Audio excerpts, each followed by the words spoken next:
Alhamdulillah ya insan syukur lahu ala taufiq wa amtinani asyhadu an la ilaha illallah wahdahu la syarika lahu ta'ziman li sya'ni wa asyhadu anna Muhammadan abduhu wa rasuluhu ila ridwani. Allahumma shalli alaihi wa ala alihi wa ashabihi wa ajmain. Ibu-ibu dan bapak yang dirahmati Allah Subhanahu wa taala, kita lanjutkan thalabul ilmi kita. Kita bertafaqquh fi din, berusaha mempelajari agama sedikit. Ini yang salah satu penyebab agar kita terhindar dari laknat Allah Subhanahu wa taala. Nabi sallallahu alaihi wasallam bersabda, "Dunia mal'unatun wa mal'unun ma fiha." Dunia itu terlaknat dan seluruh di dalam dunia terlaknat. Illa dzikrullah, kecuali mengingat Allah Subhanahu wa taala, wa ma wala, dan apa yang Allah cintai, wa alimun wa muta'allimun, dan orang yang alim dan orang yang belajar. Dan pada menuntut ilmu terkumpul itu semua. Ilmu adalah dzikrullah. Oleh karenanya Allah berfirman, "Fas'alu ahla dzikri." Tanyakanlah kepada ahli dzikir, maksudnya adalah ahli ilmu. In kuntum la ta'lamun, jika kalian tidak mengetahui. Allah menamakan ilmu dengan dzikir. Kemudian juga dalam ayat yang lain Allah mengatakan, "Fas'au ila dzikrillah, idza nudiya lis-salati min yaumil jum'ah, idza nudiya lis-salati min yaumil jum'ah fas'au ila dzikrillah wa dzarul bai'." Jika diadzankan memandangkan adzan salat Jumat, fas'au ila dzikrillah, maka bersegeralah menuju zikrullah, maksudnya khutbatul Jumat yang isinya adalah zikir. Maka ilmu adalah zikrullah, karena kita akan berbicara tentang hukum-hukum milik Allah Subhanahu wa taala, dan kita tahu ilmu dicintai oleh Allah Subhanahu wa taala, dan pada menuntut ilmu seorang berusaha menjadi seorang yang alim, atau paling tidak dia menjadi muta'allim, orang yang sedang belajar. Oleh karenanya saya selalu mengingatkan diri saya pribadi dan juga hadirin hadirat untuk menghadirkan dalam niat kita bahwa kita sedang beribadah. Hasilnya serahkan kepada Allah.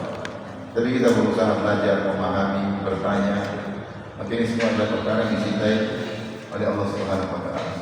Kita bahas bab berikutnya atau fasal berikutnya, faslun al-istinja. Dia halaman 38 yang buku halaman 38. Saya bacakan, wal istinja wajibun minal bauli wal qahiti. Istinja itu yang membersihkan kubul dan dubur dari kotoran yang keluar dari tubuh adalah wajib dari kencing maupun dari kotoran. Wal afdal an yastanjiya bil ahjari thumma yudfi'uha bil ma'.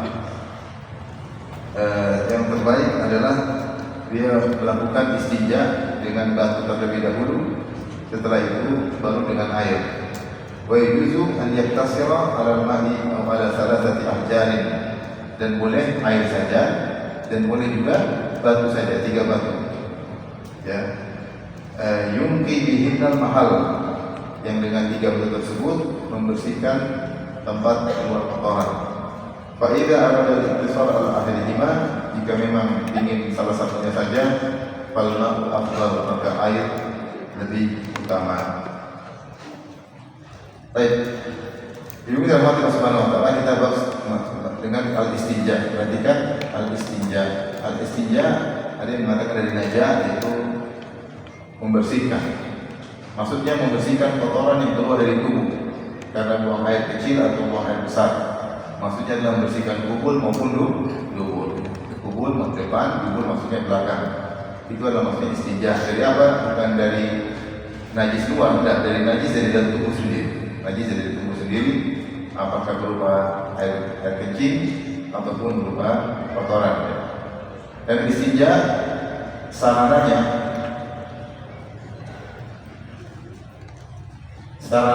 dengan dua, ya, dengan dua. Pertama dengan air yang tahur, yang kedua dengan batu. Ibu masih ingat apa itu air tahur? Air suci dan mencuci. Disebut dengan istinja. Maka dengan air najis bisa hilang, ya, dengan cebok, air bisa hilang. Yang kedua dengan batu yang suci atau sejenisnya. Jadi biasanya dikenal dengan istijmar. Istijmar itu menggunakan jamar. Jamar itu maksudnya batu. Jimar maksudnya apa? Batu. Jadi istilah dengan istijmar. Kalau kita bilang istijmar sebenarnya mencakup keduanya, istijmar itu dengan air maupun dengan batu. Tapi kalau kita bilang istijmar maksudnya dengan apa? Batu, maksudnya dengan batu. Dan dengan batu suci atau sejenisnya. Sejenisnya maksudnya seperti kain, bisa yang penting membersihkan kotoran, kertas, bisa juga kayu, bisa juga yang penting memenuhi apa? Syarat. An-Nawawi rahimahullah berkata, wa fi ma'na al-hajar kullu jamidin tahirin qalin. Yang dimaksud dengan batu adalah yang semaknanya yaitu segala perkara yang jamid, yaitu yang keras, suci, tahir, dan bisa mencungkil kotoran, itu bisa mengambil kotoran. Maka mencakup kain, kertas, kayu, dan semisalnya. Maka ini bisa digunakan untuk selama bisa mencungkil kotoran, maka termasuk dari istijmar. Jadi tidak hanya batu saja. Adapun disebut batu ketika itu yang mudah di zaman itu. Di zaman itu, sekarang orang lagi sekarang pakai tisu.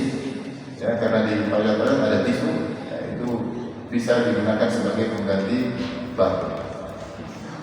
Baik. Perhatikan dengan air najis bisa hilang. Dengan air najis bisa hilang. Adapun dengan batu, maka najis tidak bisa hilang dengan total, tidak bisa. Najis tidak bisa hilang dengan total, ya. Tetapi mengurangi, dan pasti masih ada bagian yang tersisa, tetapi itu dimaafkan. Dan ini diantara mudahnya syariat Islam. Ya. Tapi apakah sah? Sah, meskipun batu atau yang semisalnya tidak bisa menghilangkan najis secara total, dia pasti menyisakan sedikit sesuatu, tetapi itu dimaafkan. Ini banyak dalam syariat, dimaafkan karena kemudahan. Contoh, Rasulullah mengatakan kalau zaman dahulu, kalau kalian masuk masjid pakai sendal. Jadi Rasulullah menyuruh orang sholat pakai sepatu. Sallu fi khifafikum, sholatlah menggunakan sepatu kalian. Dahulu karena masjid bukan dari karpet, dari apa? Tanah. Jadi sholat pakai sepatu, pakai sendal. Dan Rasulullah mengatakan kalau sudah masuk masjid, lihat dulu sendalnya. Kalau ada kotoran maka digeser dulu. Setelah itu baru masuk. Kalau digeser akan hilang murni atau masih ada sisa? Masih ada sisa. Tapi itu dimaafkan. Contoh juga di zaman Nabi, para wanita meminta izin kepada Nabi agar kaki mereka tidak kelihatan. Mereka minta roknya dipanjangkan. Mereka bilang, ya Rasulullah, ingin dipanjangkan.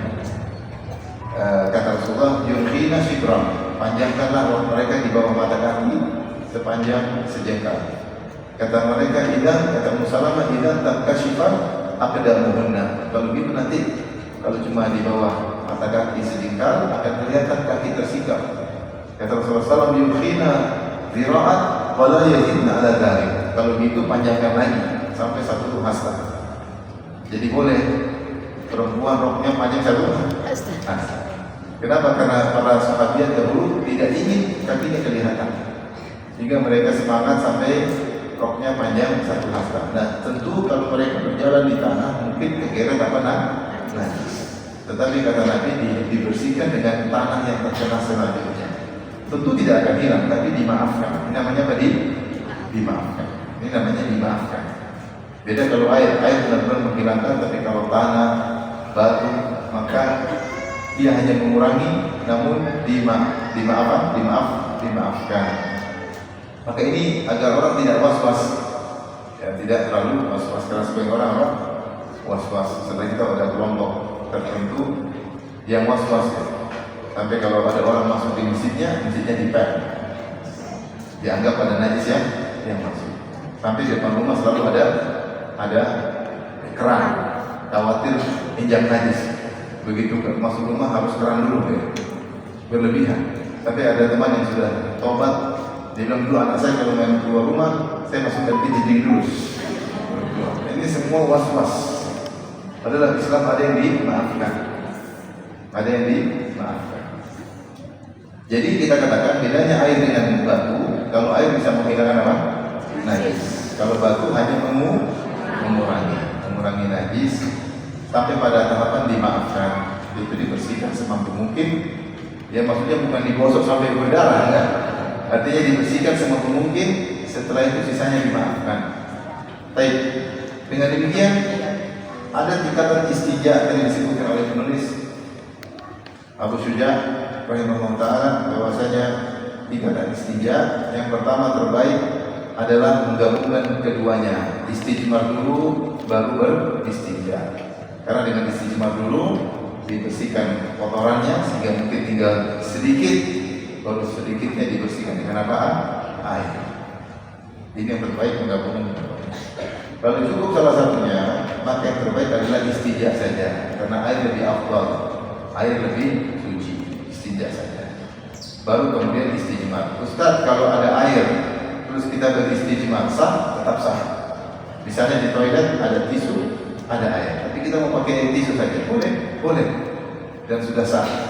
Namun memang lebih afdal tisu atau air? Air. Yang terbaik dua-duanya, tisu dulu, baru kemudian apa? Air, karena lebih bersih. Paham Ibu? Ada yang bertanya? Ada yang bertanya? Silakan, ya silakan di sini biar kita pelan-pelan, jangan sampai buka. Kasih minggu di situ. Ya, sebentar, saya nggak dengar. Tolong di over minggu.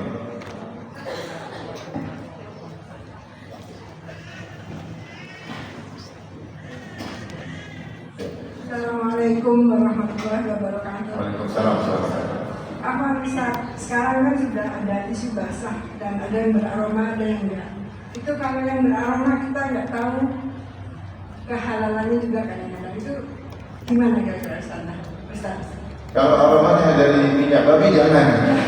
Tapi kalau aromanya dari parfum, tidak ada masalah. Nggak ada masalah. Ya. Dari tisu basah. Nanti kita bahas, itu masa kita bahas.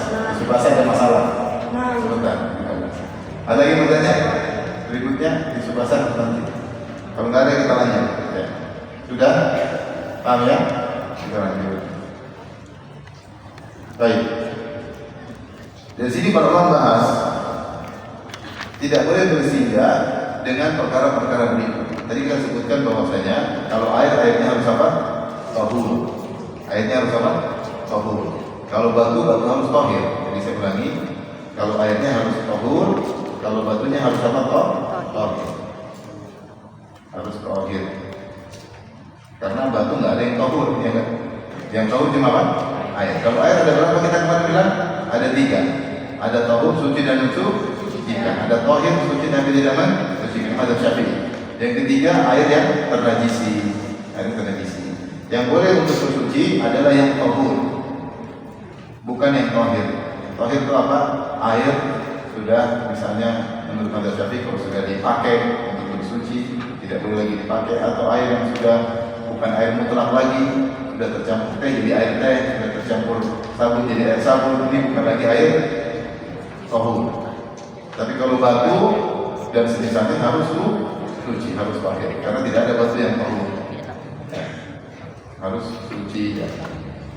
Baik, makanya tadi Nawawi berkata, wa fi makna al-hajar, dan makna batu adalah kullu jamidin tahirin qalin, segala perkara yang keras, yang suci dan bisa menyenangkan. Tapi kalau begitu tidak boleh istijah dengan perkara-perkara berikut. Yang pertama dengan najis, tidak boleh beristijah dengan apa?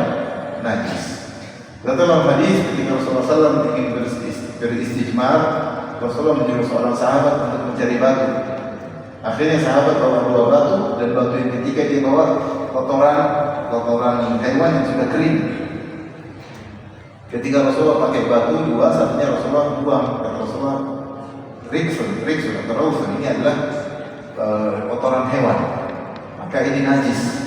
Kalau najis maka tidak bisa digunakan untuk beristijmar. Paham?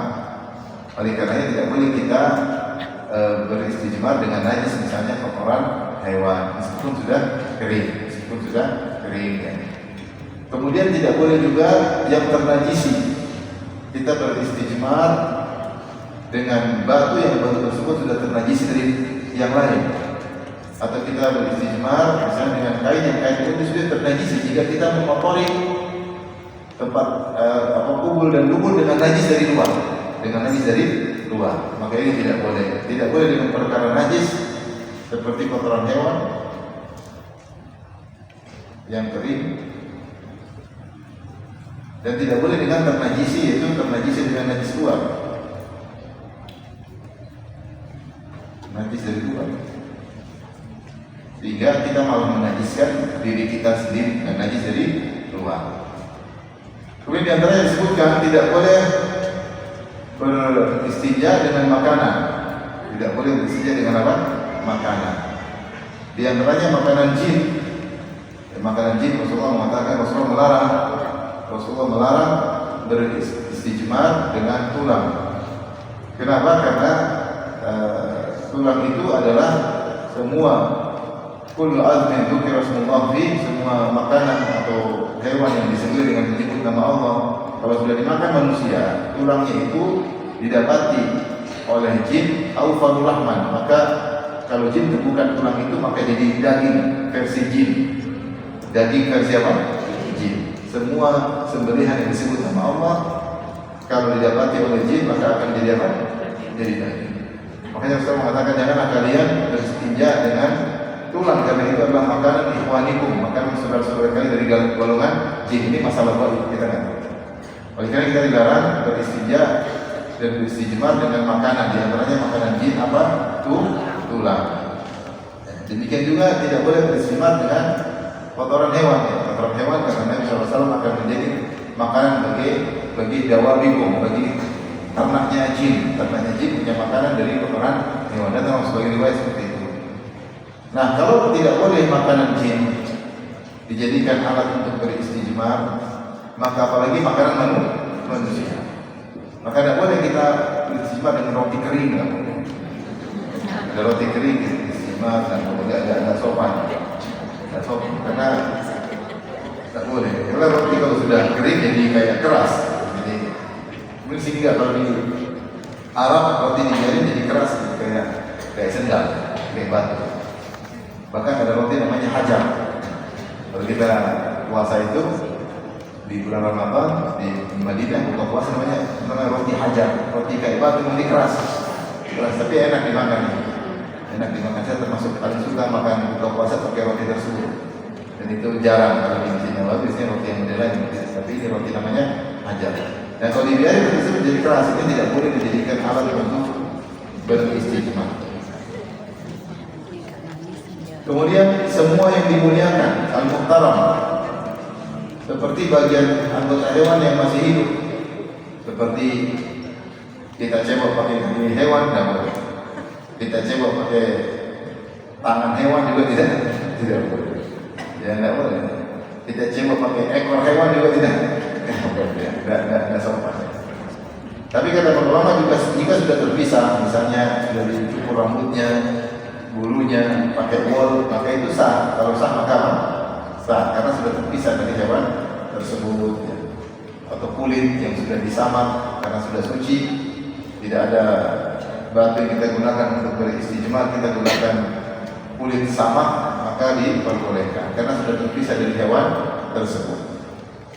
Demikian juga kertas, terus sebelum menyebutkan tidak boleh beristijmar dengan kertas. Kenapa? Karena dulu kertas mulia digunakan untuk menulis, maka dianggap mubazir, kurang hormat, masa istijmar pakai apa?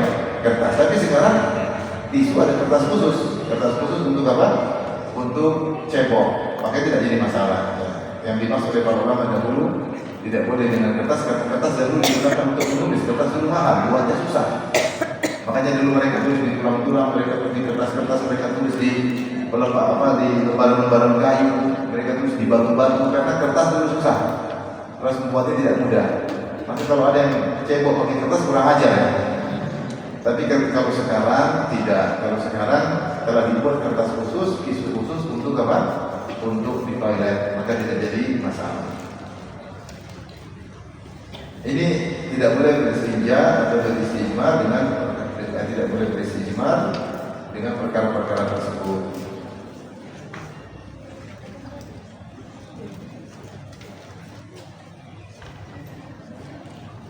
Baik, ada yang bertanya?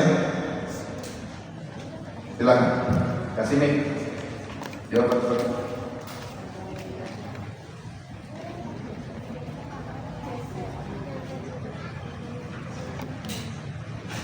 Silakan. Gimana Ustaz kalau umpamanya hewannya itu hewan yang halal, tapi kan disebutkan hewan akan ada contohnya sapi, kambing, itu kan kotorannya halal. Maksudnya dia tidak najis, apakah boleh? Datang dalam riwayat Rasulullah ketika dikasih kotoran, Rasulullah mengatakan riksun, terus itu ada yang mengatakanlah kotoran himar. Kotoran apa? Himar ya. Kalau kita meskipun ada khilaf di dalam ulama tentunya bahwasanya kotoran hewan seperti yang dimakan menurut mazhab yang lain tidak najis, meskipun jijik, tidak semua jijik najis, tapi menurut mazhab Syafi'i semua kotoran hewan baik hewan yang bisa dimakan tetap apa najis. Kita keluar dari khilaf, maka tidak usah kita beristijmar pakai kotoran apa? Hewan. Alhamdulillah sekarang batu ada, kalau tidak ada batu boleh pakai apa? Tisu. Sekarang tisu. Alhamdulillah. Tapi tadi memang ada khilaf. Datanglah beliau tadi, Rauf itu ada yang mengatakan adalah kotoran himar dan himar tidak boleh dimakan. Dan lagi pertanyaan terakhir.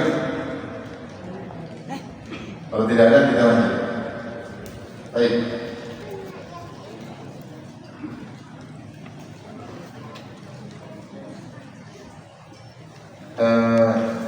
Tadi kita sebutkan bahwasanya yang terbaik adalah menggabungkan apa? Istijmar dengan apa? Istinja. Kalau pilih salah satunya mana yang terbaik? Istinja atau istijmar? Istinja. Lihat halaman 39, Allah Subhanahu wa taala turunkan ayat fihi rijalun yuhibbuna ayyatatahharu. Itu Abu Dawud dan Tirmidzi dan Ibnu Majah meriwayatkan Abu Hurairah dan Nabi beliau bersabda, ayat ini diturunkan tentang penduduk Kuba. Penduduk Kuba yaitu firman Allah fihi rijalun yuhibbuna ayyatatahharu. Bahwasanya di situ ada orang-orang yang suka dengan bersuci. Wallahu yuhibbul mutahhirin. Allah mencintai orang-orang yang suka bersuci. Yaitu kata Nabi, mereka beristinja dengan air. Mereka beristinja dengan air. Jadi Allah memuji orang-orang yang beristinja dengan apa? Air. Sekarang kita lanjut syarat beristijmar. Syarat beristijmar. Syaratnya apa saja? Yang pertama ibu, dia harus berupa batu atau kertas atau kayu, kain dan semisalnya harus kering. Ayakuna jafan, harus kering, tidak boleh basah. Ini menimbulkan masalah tentang masalah itu basah. Jadi kalau kayu tersebut basah nggak boleh. Kalau tisu tersebut basah juga masalah. Kalau kertasnya basah juga masalah. Ya, nanti kita sebutkan masalah. Kita sebut nanti terakhir kita bahas ya. Sekarang intinya harus apa? Kering. Kertas tersebut harus kering, batu tersebut harus kering, kayu tersebut harus kering, kain tersebut harus kering. Karena setiap batu bisa kertas, bisa kayu, bisa kain, bisa macam-macam. Yang kedua, ayakuna qali'an, itu bisa menjungkil najis. Menjungkil, maka katanya tidak boleh pakai kaca. Kayu yang licin juga tidak boleh. Dinding yang dicat juga tidak boleh karena dia licin. Kalau licin dia tidak mencongkel, ya dan semisalnya. Ada batu-batunya licin tidak bisa mencongkel. Ya, seperti yang dicat ada dinding pecah, ada catnya, mau dipakai nggak bisa karena dia dicat sehingga tidak mencongkel. Maka ini tidak boleh. Harusnya kalau dia bisa mencongkel karena tujuan istijmar adalah mencongkel zat najisnya tersebut. Yang ketiga, digunakan sebelum najisnya kering, baik kotoran atau air kencing. Jadi kalau istijmar harus buru-buru. Kalau air kencing sudah mengering di kemaluan, maka tidak bisa lagi pakai batu. Dia harus pakai air. Karena sudah tidak bisa dicongkel karena sudah kering, sudah sulit.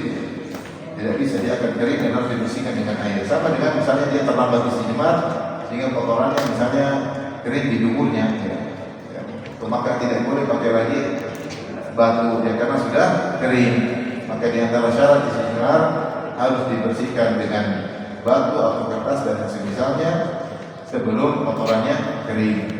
Kalau sudah kering maka harus pakai apa? Air. Paham ibu? Kemudian kotoran tidak boleh melewati tempat keluarnya yang biasa. Ini juga disebutkan. Cuma mereka khilaf. Tempat biasanya ada khilaf antara mazhab Syafi'i, antara mazhab Hambali, tapi secara umum tidak boleh keluar dari tempat yang biasa. Contoh, menurut mazhab Syafi'i, air kecil tidak boleh melewati hasyafah. Hasyafah itu, mohon maaf, adalah kemaluan laki-laki, maksudnya bagian kepala zakarnya, yang tempat sunat ya. Itu namanya hasyafah. Kalau air kencingnya sudah melewati hasyafah sampai di bagian bawah zakar, maka harus pakai air. Ini mazhab Syafi'i. Kalau mazhab Hambali lebih ketat lagi. Mazhab Hambali kalau sudah banyak meskipun di hasyafah sudah tidak boleh lagi. Tapi intinya tidak boleh melebar ke sana sini. Tidak boleh melebar ke sana sini, kecipratan sana sini. Maka yang boleh digunakan istijmar cuma yang kecipratan sana, yang keluar di bagian tempat biasa keluar apa? Kotoran tersebut. Contoh di bagian misalnya kotoran, kalau kotoran tidak boleh sampai ke bokongnya. Kalau sampai ke bokong kanan kiri sudah. Kalau dia hanya sekitar tubuh dan sekitarnya selangkangan, oke lah. Yang biasa kotoran keluar sulit dihindari, itulah yang boleh istijmar. Kalau yang tidak biasa, artinya sampai kemana-mana, ke paha, maka itu nggak boleh. Nggak boleh. Kenapa nggak boleh? Ini ada ilahnya. Saya tulis perhatikan. Karena istijmar adalah rukhsah. Disebut oleh Ibnu Qudamah. Istijmar adalah rukhsah, keringanan. Dia bukan menghilangkan najis, paham? Karena ada masyaqqah, karena ada kesulitan. Kalau semua harus pakai air, apalagi zaman dahulu air susah. Maka syariat membolehkan menggunakan selain air, itu menggunakan batu dan semisalnya. Sehingga masyaqqah untuk mencuci, karena seringnya najis keluar dari area tersebut. Karena seringnya najis keluar dari area tersebut, maka untuk khusus area tersebut boleh pakai batu atau yang semisalnya. Karena sering keluar, tetapi tempat-tempat yang tidak biasa, seperti paha yang jarang terkena najis, misalnya bagian bokong jarang terkena najis, misalnya bagian zakar bagian bawah yang jarang terkena najis, maka ini tidak boleh pakai istijmar. Paham? Mungkin juga wanita misalnya ketika pipis sebelumnya, pipisnya kemana-mana keluar dari kemaluannya yang tidak biasanya melebar kemana-mana, maka tidak boleh pakai istijmar. Tidak boleh pakai istijmar. Kenapa? Karena itu di luar dari keringanan. Keringanan yang syariat berikan hanya pada area yang biasa keluar kotoran. Saya ulangi, istijmar itu hanya keringanan karena dia tidak bisa mensucikan, dia hanya meringankan. Sudah kita bahas di awal. Apa bedanya air dengan batu? Kalau air menghilangkan apa? Najis. Kalau batu menghilangkan. Tapi dimaafkan. Nah, karena dia perkara dimaafkan, maka dia hanya pada perkara-perkara yang area yang biasanya terkena najis. Kalau lebih daripada itu maka tidak boleh. Maka repot kalau mohon maaf orang mention itu repot ke sana sini, ke sana sini, melebar ke sana kemari. Nah, itu repot. Maka udah kena paha, kena macam-macam, harus pakai air. Ini kita bicara mazhab ya, seperti itu. Paham ibu? Paham? Jadi pakai tisu boleh persyaratan. Kemudian yang kelima, tidak boleh kurang dari 3 usapan ya. Dari 3 batu, tidak boleh kurang dari 3 batu ya. Atau paling tidak kalau tisu 3 kali pakai tisu, nggak boleh sekali. Kalau Rasulullah melarang hanya qillah min salasati ahjam. Kalau yang qillah min salasati ahjam, Rasulullah melarang jangan sampai kurang dari 3 batu agar lebih sempurna. Kalau lebih dari 3, oke, 3 boleh, 4 boleh, tapi yang disunahkan adalah witir. Kalau 3 ya 5, kalau 5 ya 7. Paham ibu?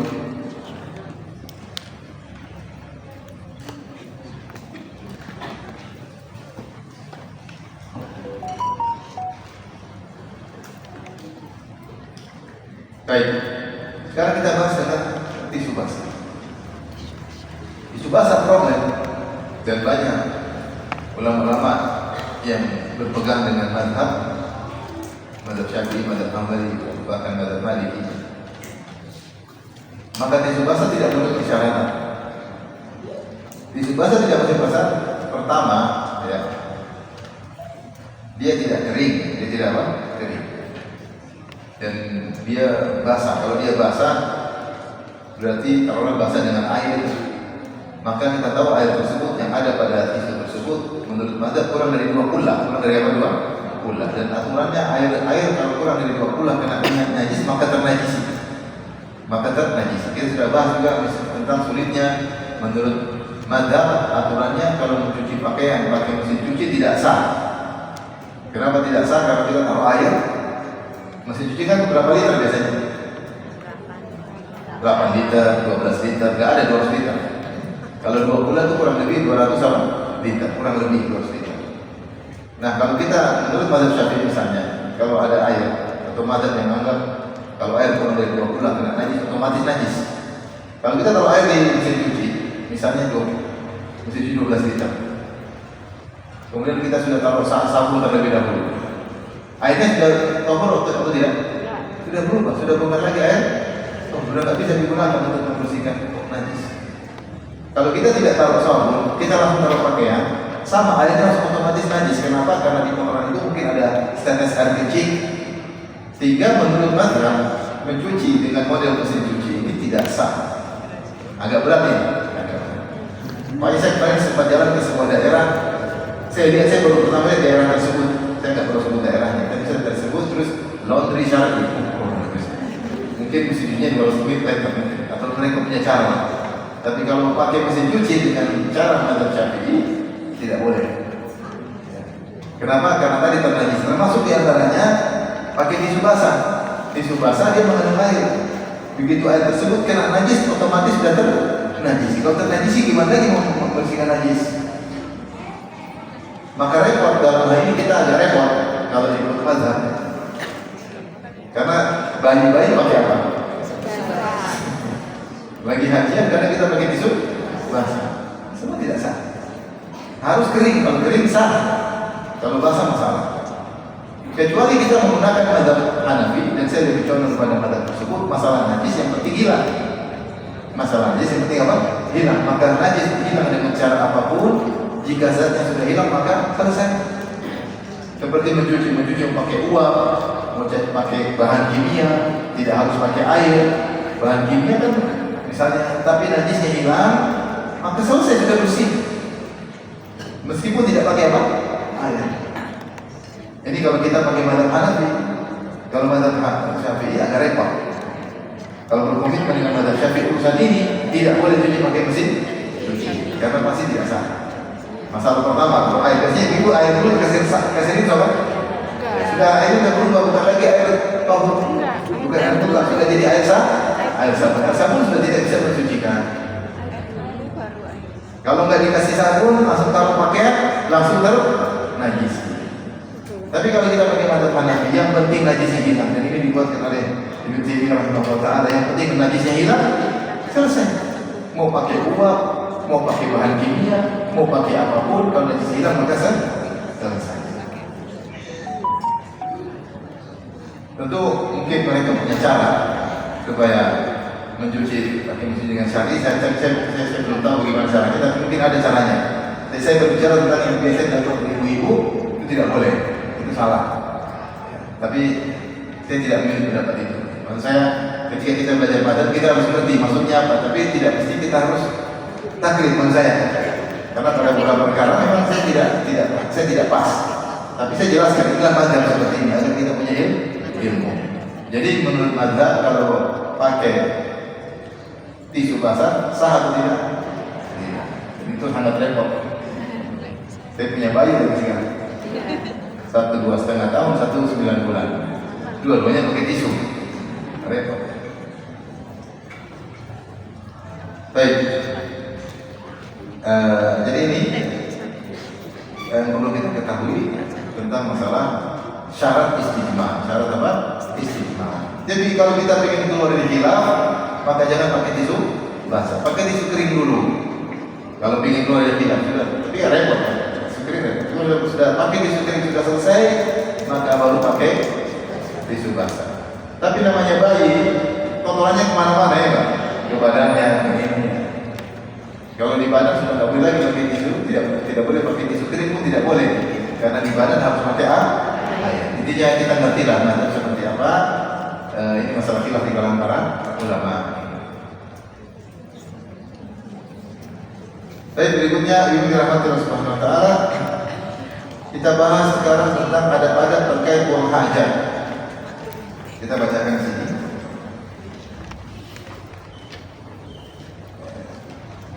Ini tadi tentang lihat halaman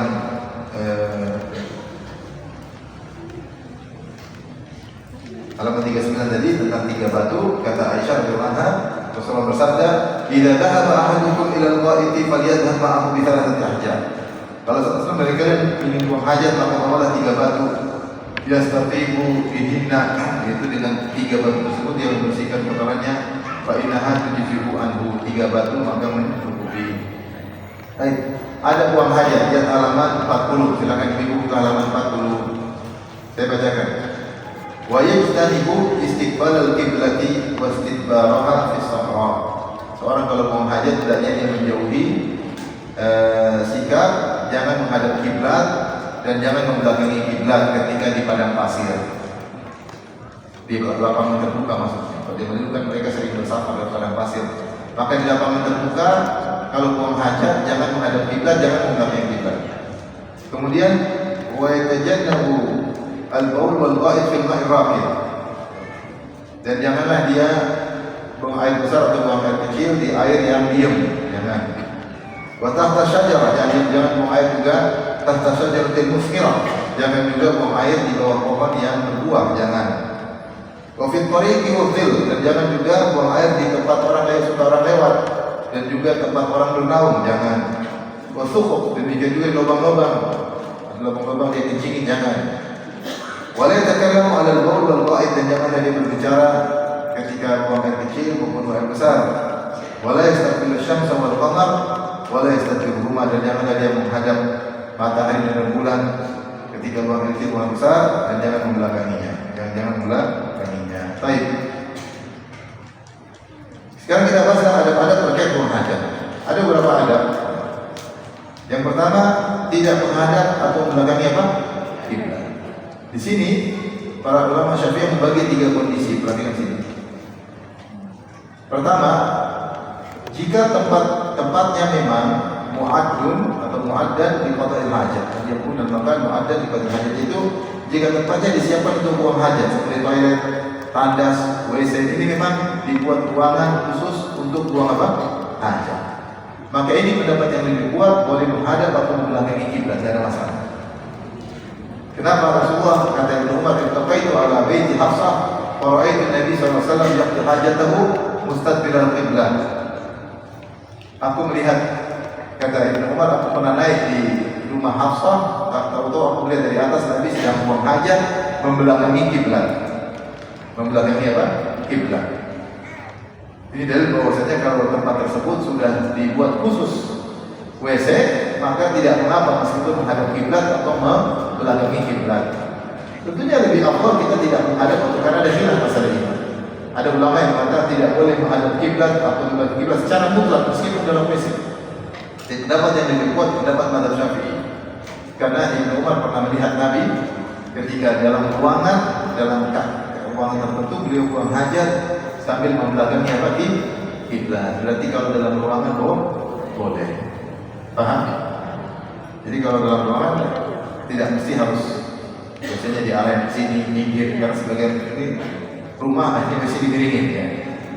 Ya kalau ingin keluar dari Islam oke, tapi kadang-kadang terlalu takalluf, repot, sehingga akhirnya biasanya tidak pas tempatnya. Oleh karena tidak mengapa dalam ruangan. Paham? Yang kedua, jika di tempat yang tidak disiapkan untuk buang hajat, seperti tempat areal terbuka, seperti di padang pasir, di lapangan, di lembah-lembah, tidak ada toilet, pakai 2 kondisi. Kondisi pertama, jika tidak ada sitar atau penghalang antara dia dengan kiblat, tidak ada penghalang, maka ini tidak boleh atau haram menghadap kiblat atau membelakangi kiblat. Hukumnya apa? Haram. Wala tastaqbiluha wala tastadbiruha walakin syariqu aw gharibu. Kata Rasulullah, "Idza ataitum qa'ita aw baulin atau idza ataitum qa'ita," kalau kalian buang besar atau kalian buang air kecil, wala tastadbiru qiblata, jangan kalian menghadap kiblat, wala tastadbiruha, dan jangan membelakangi kiblat, walakin syariqu aw gharibu, tapi hendaknya ke arah kanan, ke timur atau ke arah barat. Karena dulu di Madinah kiblat di Madinah itu arah selatan. Makanya Rasulullah larang kalau di Madinah buang air kecil besar arah selatan, karena arah selatan Ka'bah di arah mana? Selatan. Karena Makkah di selatan Madinah. Makanya supaya tidak menghadap kiblat, Rasulullah suruh hadap timur atau hadap barat. Hadap timur atau hadap barat. Kalau kita kiblat arah mana? Barat. Intinya kalau di lapangan terbuka tidak ada sitar, maka tidak boleh menghadap kiblat atau membelakanginya. Baik buang air kecil maupun buang air besar. Dan jika ada penghalang, maka tidak mengapa. Tapi makruh hukumnya apa? Makruh. Jika ada penghalang, hukumnya makruh. Penghalang tersebut memenuhi persyaratan. Pertama harus tinggi, sehingga menutup aurat, dan tidak boleh lihat, maksudnya orang lain tidak lihat auratnya, bukan. Dan tidak boleh lebih jauh dari 3 zira'. 3 zira' kurang lebih tidak boleh lebih 150 cm. Artinya jarak dia antara sitar cuma 1,5 meter. Jangan lebih, kalau sudah 2 meter sudah tidak dianggap sebagai sitar. Paham?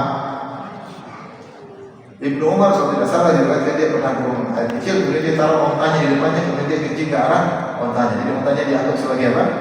Sitar antara dia dengan kiblat. Jadi misalnya kalau ada penghalang, maka dia boleh buang air kecil atau buang air besar menghadap kiblat atau membelakangi kiblat, tapi ada penghalang antara dia dengan kiblat, dan penghalang tersebut tidak boleh lebih dari 1,5 meter. Jadi tidak boleh lebih dari 3 zira', kurang lebih 1,5 meter. Paham Ibu?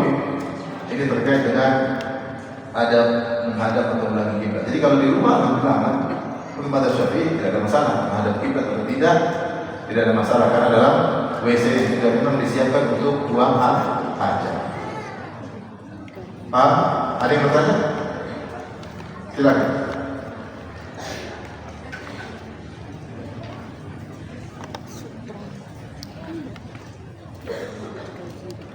Ya. Bertanya, sekarang itu banyak toilet yang untuk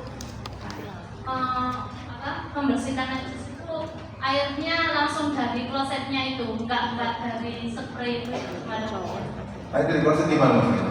Satu dari bawah itu. Oh yang unsur gini? Ya. Ada masalah, ada masalah. Mau muncrat kita yang muncrat sendiri atau dia muncrat sendiri, ada masalah. Jadi itu macam-macam variasi. Muncrat sendiri itu ada yang di samping begini, ada yang begini, macam-macam. Ada yang pakai begini. Kalau di Mesir airnya kita ada keran tapi bukanya di bawah begini. Tapi dia muncrat di bawah ya. Kenapa? Nggak ada masalah? Enggak bercampur ya, Ustaz. Hah? Enggak bercampur ya. Enggak, kan dia langsung kita cek langsung dia jatuh ke bawah, nggak ada masalah. Sama aja mau kita semprot sendiri, mau suami yang semprotin. Nggak ada masalah, yang penting airnya ada. Yang penting airnya ada. Nggak ada masalah. Semprotnya dari mana? Yang penting airnya ada. Itu istinja. Ada yang bertanya? Saya Ustaz. Silakan. Tanya. Saya Ustaz ya. Kita pelan-pelan aja, nggak usah buru-buru ya. Karena buru nanti ibu mulai makan. Ya, terima kasih. Saya Ustaz ya. Silakan. Ya, Bu, silakan. Kasih mic kan dong. Over mic kan. Oh, ibu mau nanya juga? Iya. Sebentar ya. Sudah terlanjur. Silakan. Saya dulu ya. Ya. Langsung ya. Bismillahirrahmanirrahim. Ini saya mau bertanya yang tadi mesin cuci ya Ustaz ya, boleh? Ya boleh, silakan. Tadi misalnya ada najisnya, tapi kan kita bersihkan dulu. Oh, membersihkan dulu? Jadi campur baru. Oh iya, berarti cucinya bukan pakai mesin cuci? Bukan, maksudnya gini, misalnya kena najis, misalnya kena pipis, itu dibersihkan dulu di kamar mandi. Najisnya. Nah, kalau itu ada masalah. Iya. Berarti kita bersihkan dulu, siram air yang mengalir, bersihkan dulu. Tapi tidak semua orang begitu. Iya. Itu yang pertama. Tapi itu sudah selesai. Tiga, meskipun mazhab Syafi'i tetap apa? Sah. Karena tapi tidak boleh campur sabun dulu. Iya. Kalau sudah campur sabun, airnya sudah berubah Iya. lagi. Tidak, iya. Jadi harus najisnya bersih dulu. Iya. Sudah bersih dulu semua, baru campur ke mesin cuci hanya sekedar harum. Iya. Yang Tapi kedua. itu susah, susah. Kebanyakan orang tidak demikian. Kebanyakan orang langsung masukkan ke mesin cuci. Yang keduanya tadi kan misalnya ada fasilitas yang seperti disebutkan oleh penanya tadi, nyemprot tapi kita gunakan tangan kita untuk membersihkannya, itu yang nggak apa-apa kan Ustaz ya? Pakai tangan juga nggak ada masalah. Tangan kita nggak ada masalah, tanpa tangan juga nggak ada masalah. Yang penting pandai bergerak kita. Kanan kiri, kanan selesai. Tidak ada masalah, tidak ada masalah. Terakhir,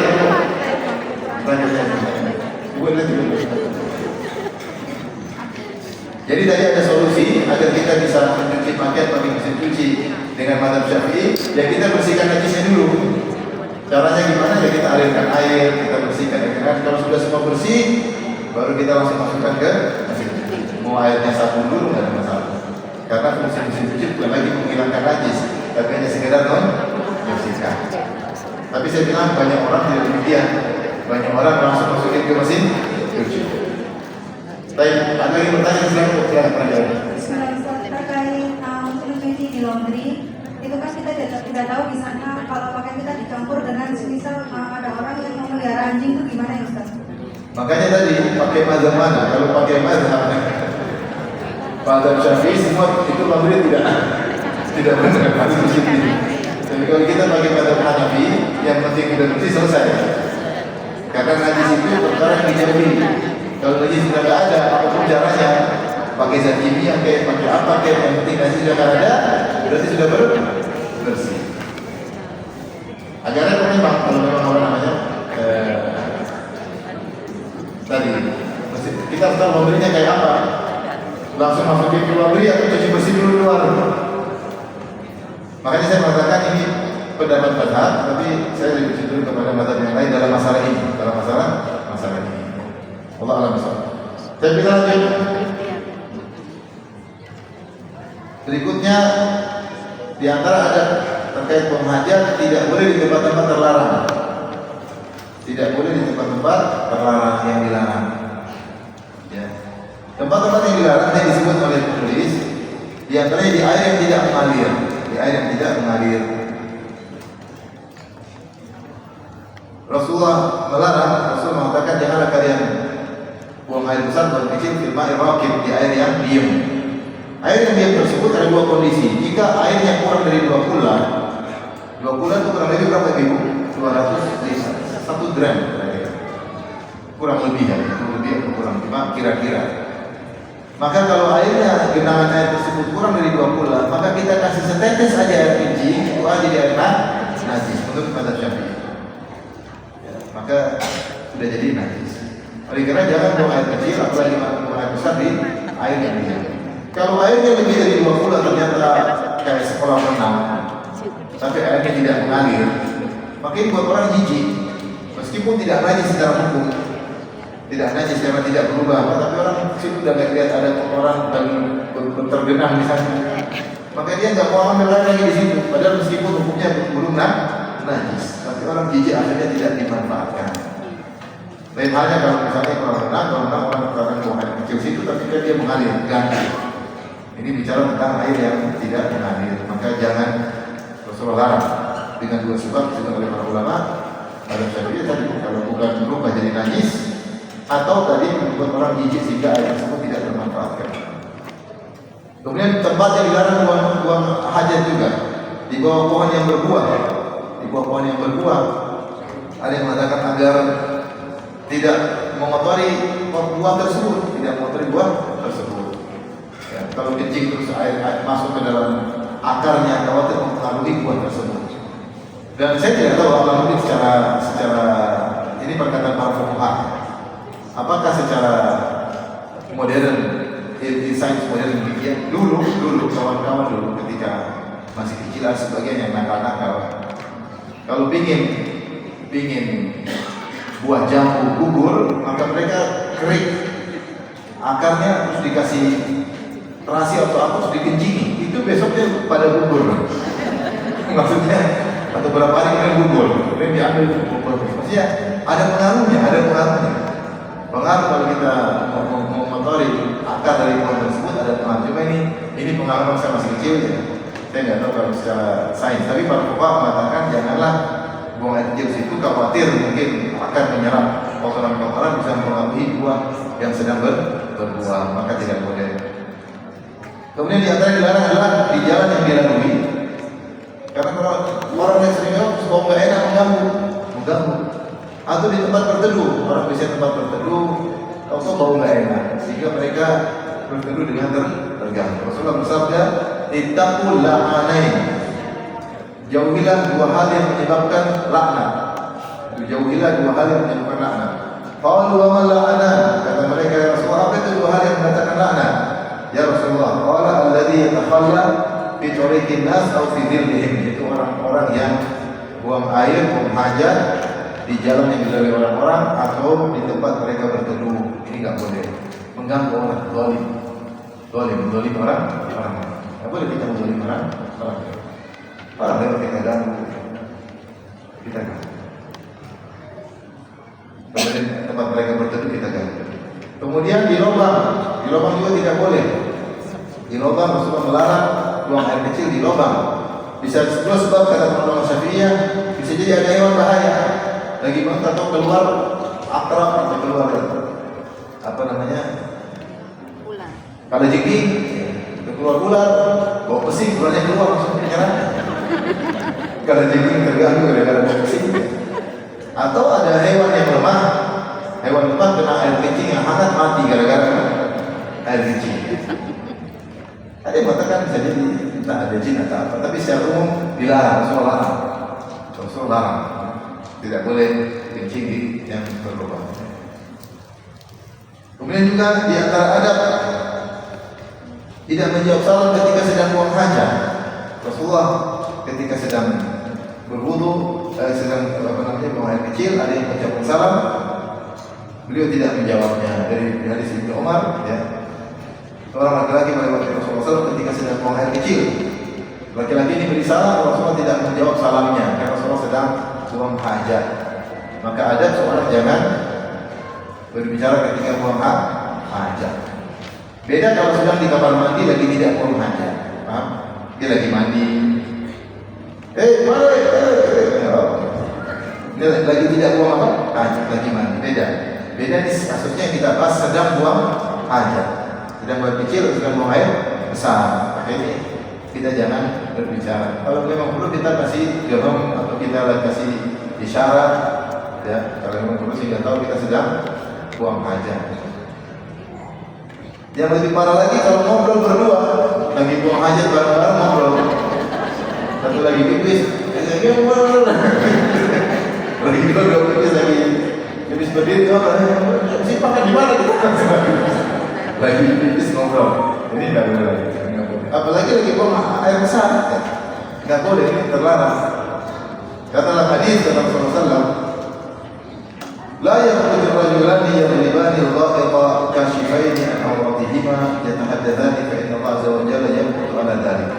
Janganlah dua orang lagi buang hajat, buang air besar, kemudian mereka terbuka kedua awratnya saling ngobrol, kecuali tidaklah dua orang itu melakukan demikian kecuali Allah murka kepadanya. Datang riwayat sambil terbuka aurat, dalam sebagian riwayat tanpa buka aurat. Jadi siapa yang pergi buang hajat kemudian ngobrol, maka ini dimurkai oleh Allah Subhanahu wa taala. Kemudian bahas kenapa dimurkai oleh Allah Subhanahu wa taala? Karena toilet atau tempat buang hajat tempat yang disukai oleh syaitan. Ngapain lama-lama? Jadi kalau ngobrol berdua misalnya lagi ngobrol di padang pasir, ngobrol mana besok di mana, iya udah lama. Karena sambil ngobrol, sambil buang hajat ngobrol, harusnya dia segera menyelesaikan buang hajatnya. Jadi itu tempat disukai oleh syaitan. Maka dan itu juga tidak berada ngobrol kemudian saya buang hajat kemudian ngobrol. Jadi tidak boleh ngobrol ketika sedang buang hajat. Baik saling melihat aurat tidak diparah lagi, ataupun tidak saling melihat apa aurat. Ini salah satu hadis yang dipersir oleh para ulama dan Syekh Al-Albani rahimahullah taala pernah mengutarakan hadis ini. Kemudian yang mendapati jalur-jalur yang lain yang menghasankan dan mensahihkan hadis ini. Jadi di antara adab janganlah kita berbicara ngobrol ketika sedang buang hajat.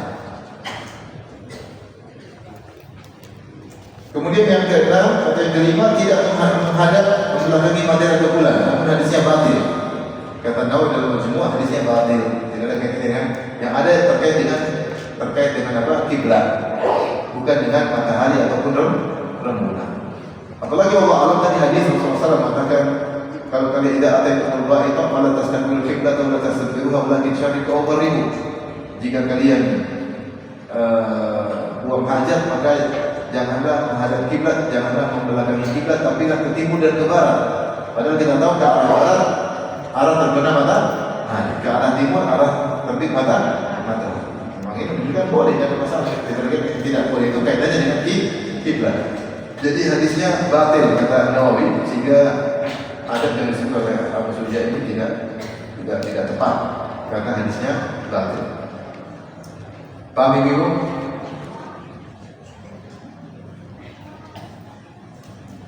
Baik. Berikutnya adab yang lain adalah adab terkait yang keenam, terkait dengan masuk toilet. Terkait dengan masuk apa? Toilet. Maka kita berusaha menjalankan adab-adab tersebut karena ini semua berpahala. Yang pertama, ketika kita mau masuk WC, kita berdoa Bismillah, Allahumma inni a'udzubika minal khubuthi wal khaba'ith. Bismillah. Di antara fungsi Bismillah dalam hadis Rasulullah mengatakan Bismillah adalah bentuk mata jin. Jadi kalau kita buka aurat, kita bilang Bismillah sebelum buka aurat, jin tidak bisa lihat aurat kita. Tapi kalau kita tak bilang Bismillah, khawatir ada jin yang naksir. Dan kita tahu jin bisa masuk dalam hubungan intim suami istri. Bisa. Wasyarikum fil amwali wal auladi wa'iduhum. Sertailah mereka dalam urusan harta dan anak-anak. Oleh karenanya kita dapati kenyataan ada jin yang diruqyah kepada manusia. Ada dan ada. Ada pernah orang diruqyah, jinnya tidak mau kenapa dia jatuh cinta sama yang dia rasuki tersebut, ya. Yang rasuki tersebut. Kemudian wanita tersebut juga merasa berdasar-dasar dengan jin yang merasukinya, sehingga bisa terjadi hubungan, entah bagaimana caranya, tapi hubungan antara jin dan manusia. Makanya Allah berfirman tentang bidadari, lam yatamithunna insun qablahum wala jan. Allah siapkan bidadari yang tidak pernah disentuh oleh manusia sebelumnya, tidak pernah disentuh oleh jin sebelumnya. Makanya kalau kita berhubungan, kita mengatakan Allah menjadi minasyaitan, menjadi syaitana ma razaqtana. Ya Allah, jauhkan engkau dari syaitan. Itu agar setan tidak ikut-ikutan dalam hubungan. Dan jauhkanlah syaitan dari anak, kalau rezeki anak yang kau berikan kepada kamu. Maka di antara di mana saja, bukan sekedar masuk WC. Kapan kita membuka baju, kita bilang apa? Karena khawatir ada jin yang melihat, ada jin yang bisa melihat. Yang masa ada jin yang naksir saat kita gemoy, ada jin yang suka gemoy. Intinya kita berusaha untuk aurat dari mata jin. Dengan bilang apa? Bismillah, ini yang fungsinya. Kemudian kita berdoa, Allahumma inni, ya Allah, Allahumma inni a'udzubika minal khubuthi wal khaba'ith. Al-khubuth jamak dari al-khabith. Al-khaba'ith jamak dari khabithah. Ada yang mengatakan, ya Allah, aku berlindung dari kotoran, najis, dan aku berlindung khaba'ith, maksudnya jin. Dari jin, khaba'ith. Karena kata Nabi sendiri, tempat-tempat ini muhtadar, ya, tempat-tempat buang hajat ada jin yang hadir. Tidak tahu jin suka yang bau-bau. Ya, kenapa Ustaz jin suka yang bau-bau? Setan-setan suka yang busuk, sama. Lalat suka yang bau-bau juga. Jin-jin setan suka tempat-tempat yang bau. Ya. Oleh karenanya seorang ketika masuk WC dia berdoa agar dilindungi dari jin-jin. Kemudian jangan lupa ketika masuk WC mendahulukan kaki kiri. Karena ini masuk tempat yang buruk. Kalau perkara yang baik kaki kanan. Masuk masjid kaki kanan terlebih dahulu. Masuk rumah kaki kanan terlebih dahulu. Kalau masuk WC kaki kiri terlebih dahulu. Kemudian ketika keluar juga maka kaki kanan terlebih dahulu, baru kaki kiri. Kita berusaha menjalankan adab-adab ini dan setiap kita jalan dapat pahala. Ini kayak kegiatan keseharian. Kalau kita kerjakan karena Allah, kita ingat sunnah Rasulullah, maka kita dapat pahala. Dan kalau sudah keluar WC kita bilang Ghufranaka, ya Allah, mohon ampunanmu. Kenapa kita mohon ampunan? Karena kita bersyukur kepada Allah, ya, betapa banyak nikmat yang Allah berikan kepada kita. Di antaranya Allah buat kita bisa mengeluarkan kotoran dari tubuh kita. Seandainya Allah biarkan kotoran tubuh kita menderita. Ada orang tidak bisa buang angin aja, keluarkan uang banyak supaya bisa buang angin. Kita bisa buang angin gratis, tapi yang sembarang buang angin. Intinya ada orang tidak bisa buang hajat, setengah mati dia beruang banyak supaya bisa buang hajat. Lambungnya bermasalah. Seandainya kotoran dibiarkan dalam tubuh kita tidak keluarkan, maka kita akan sakit yang luar biasa. Maka ketika kita bisa buang hajat itu nikmat dari Allah Subhanahu Wa Taala. Kita bilang ampunanmu ya Allah. Apa maksudnya ampunanmu? Maksudnya ya Allah, aku ini tidak pandai bersyukur kepadamu. Terlalu banyak nikmat yang Kau berikan kepadaku yang belum bisa aku syukuri. Maka kita bilang ampunanmu ya Allah. Kenapa? Terlalu banyak nikmat yang Kau berikan kepadaku, namun aku tidak bisa mensyukurinya. Di antara nikmat, sekian banyak nikmat tersebut, aku bisa buang hajat. Ya, makanya Allah berfirman, wa in ta'uddu nikmatallahi la tuhsuha innal insana ladzalumun kafar. Kalau kalian menghitung nikmat Allah, kalian tidak akan bisa menghitungnya. Namun manusia suka berbuat zalim dan ingkar dengan kebaikan Allah Subhanahu Wa Taala. Dalam ayat yang lain dalam surat Al-An'am, wa in ta'uddu nikmatallahi la tuhsuha innallaha laghafurur rahim. Kalau kalian hitung nikmat-nikmat Allah, kalian tidak bisa hitung, tapi Allah Maha Pengampun lagi Maha Penyayang. Meskipun banyak di antara nikmat yang belum bisa kalian syukuri, namun Allah Maha Pengampun. Dengarnya ketika kita keluar dari WC, kita bilang ampunanmu ya Allah ghufranaka. Allah maghfir ghufranaka maknanya apa? Allahumma ighfirli. Baik, sampai sini saja yang kita rahmati Allah Subhanahu Wa Taala. Kajian kita tentang bab-bab atau adab-adab qada'ul hajah. Insyaallah kita lanjut pada pertemuan berikutnya tentang obat-obatan wudu dan juga tentang macam-macam mandi. Macam-macam mandi. Baik, ada yang bertanya? Saya persilakan. Silakan panitia ya, silakan. Kita masih ada waktu lama. 10 menit lebih. Sudah. Oke, silakan. Assalamualaikum warahmatullahi wabarakatuh. Waalaikumsalam warahmatullahi wabarakatuh. Ustaz mau tanya masalah adab buang air kecil. Ya. Ini terjadi saat kita umroh, ada anak umur 3 tahun setengah, pas di Masjidil Haram, anaknya minta pipis. Terus saya nyari terhadap itu nggak tahu gitu gimana. Akhirnya saya punya inisiatif, anak saya itu saya taruh di taruh situ, tapi air kecilnya saya taruh di bekas gelas air minum. Oke, Terus hukumnya gimana Ustaz? Sampai sekarang saya merasa kayak tapi gelas air itu nggak diminum lagi. yang kata saya buang di tempat sampah. Oh, nggak ada masalah. Ya. Itu cara yang bagus. Biar bersih, Masjidil Haram harus bersih. Karena di antara sunnah adalah membersihkan masjid, apalagi Masjidil Haram. Kalau nggak darurat, mau diapain? Ya sudah, buang di aqua, ditutup ya. Masih buang, jangan dibawa pulang. Ada lagi yang bertanya? Silakan panitia itu saya nggak boleh salah. Panitia yang silakan. Izin bertanya Ustaz, untuk semisal wudhu ke kamar mandi atau toiletnya, itu untuk sunnah membaca bismillah cukup waktu masuk ke toilet itu Ya. nggak mewakili atau Mudah-mudahan karena jaraknya dekat, mudah-mudahan tidak jadi masalah. Sebenarnya mengucapkan bismillah dalam toilet ketika bukan buang hajat, tapi setelah buang hajat kita pindah ke area apa? Area wastafel, ini masih banyak boleh, tidak ada masalah. Yang tidak boleh kalau kita sedang buang apa? Hajat. Tapi dibaca bismillah sendiri ketika wudu hukumnya sunnah tidak. Kalau kita di luar kita bilang bismillah di luar, insya Allah tidak ada masalah. Tapi kalau kita dalam juga, tapi bukan dalam posisi apa? Toilet, tapi di bagian wastafel, mudah-mudahan tidak jadi masalah. Atau bagian tempat mandi. Hotel biasanya kami ada tempatnya. Ini ada tempat mandinya sendiri.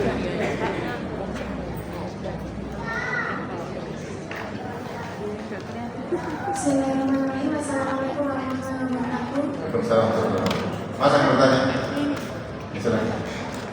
Ustaz izin bertanya, untuk membuang air setelah kumur wudhu itu ada yang bilang tidak boleh, maksudnya meludah dan membuang air pasca wudhu setelah berkumur itu ke arah kiblat, sehingga ke bawah atau ke kiri, itu apakah benar Ustaz? Iya. Ada larangan nggak membuang apa? Membuang kita. Tapi kalau sedang kita kan nggak. Kita kembang mudah-mudahan insya Allah kita kan lagi membersihkan. Harusnya tidak jadi masalah. Itu beda kalau buang ludah itu seakan-akan kita ada penghinaan, maka jangan ke arah apa? Kiblat. Kalau kita mudah ke arah. Tapi kalau kita sedang wudhu kan biasanya kita sedang apa? Bersih. Ya. Kalau bisa menghindar ya kita ke arah kiri. Jadi kalau kita buang ludah kita ke kiri. Kalau memang kita wudhu hadap kiblat, kita buang ludah ke arah mana? kiri atau kanan. Jangan ke arah kiblat. Tapi kalau kita sedang mengumpulkan air, tidak ada masalah, karena itu bagian daripada wudu. Ada yang bertanya, silakan. Assalamualaikum Ustaz, izin bertanya mengenai buang hajat. Kalau misalnya buang hajat di WC tapi memakai HP Ustaz, boleh pakai? HP di ini maksudnya? Enggak, maksudnya sambil melihat HP. Oh. Buang hajat sambil melihat HP Ustaz. Ini biasanya ibu baru memanfaatkan waktu.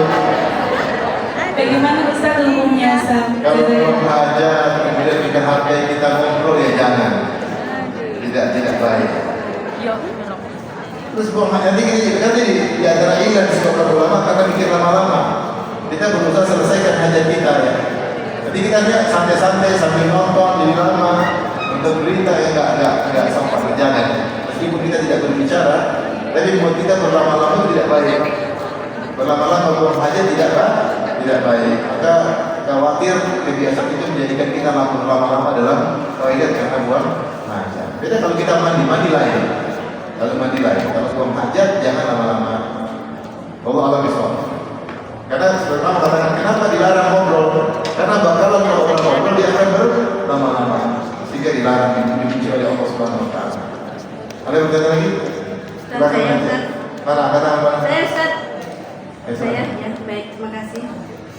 Yang belum saya dengar dari tadi adabnya ketika buang hajat antara lain pipis itu laki-laki itu kebanyakan toiletnya kan berdiri ya Ustaz. Terus ada juga yang tidak ada toilet untuk tempatnya dia menampung itu di kamar mandi biasa itu juga berdiri. Kan nyiprat kemana-mana, itu bagaimana hukumnya Ustaz? Terima kasih. Kalau berdiri, Rasulullah selalu kencing dalam kondisi duduk, namun Rasulullah pernah berdiri. Jadi yang sunnahnya adalah duduk. Kalau berdiri bukan sunnah, tapi boleh selama menjaga kebersihan. Ya Rasulullah pernah balap iman. Ya, Rasulullah pernah kencing berdiri. Tetapi kebiasaan Nabi selalu kencing duduk. Jadi saya rasa lebih baik dalam bagi kesehatannya. Cuma kalau ada keperluan seperti ternyata buru-buru atau toiletnya lagi full, akhirnya kita buang air kencing dalam kondisi berdiri, tidak jadi masalah. Yang penting bersih. Yang penting apa? Bersih. Ada yang bertanya? Silakan. Ini jadi apa?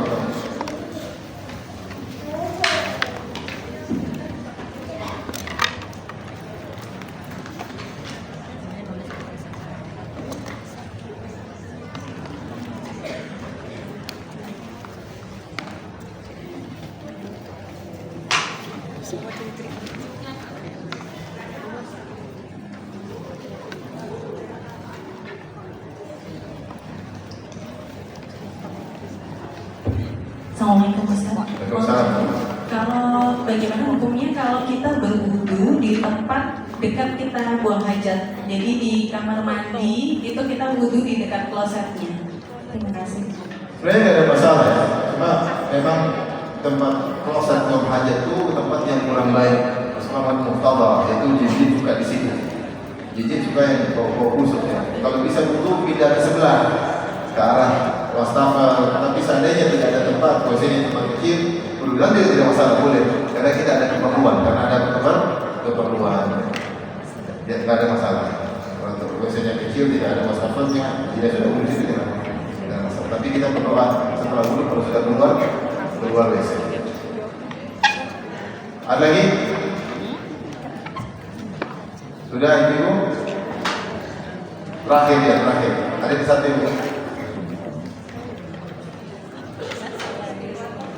Kasih dari mana?